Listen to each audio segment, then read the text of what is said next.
que j'attache au périphérique, c'est fluide. On sait quand on part, on sait jamais quand on arrive. C'est ma vision de provincial. C'est un cauchemar.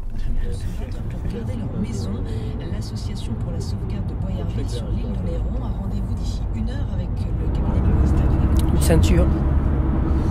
Une ceinture lumineuse. Une ceinture de force ou quelque chose comme ça.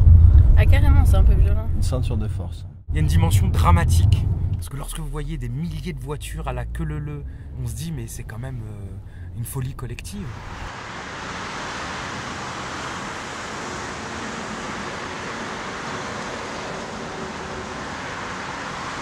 On pourrait dire une clé, une espèce de clé pour rentrer dans la capitale.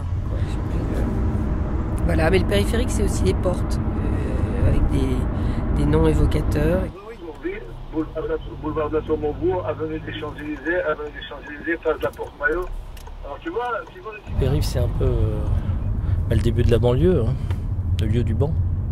Effacer cette tranchée au milieu de Paris, ça va pouvoir créer du lien entre l'intérieur et l'extérieur. Non, c'est pas une notion de frontière qui sépare, c'est plutôt quelque chose qui unit. C'est un cercle. Moi, ça me rappelle les exercices de maternelle où on dessinait des ensembles. Vous savez, il y avait le dedans, le dehors.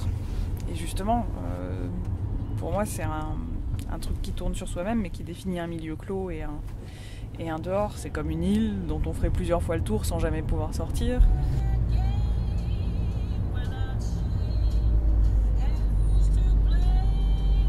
Les ronds dans l'eau.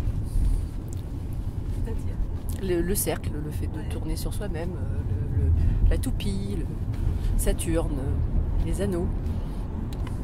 J'aime bien y être en fait. Pourquoi ? Parce que ce mouvement m'intéresse, le mouvement circulaire m'intéresse.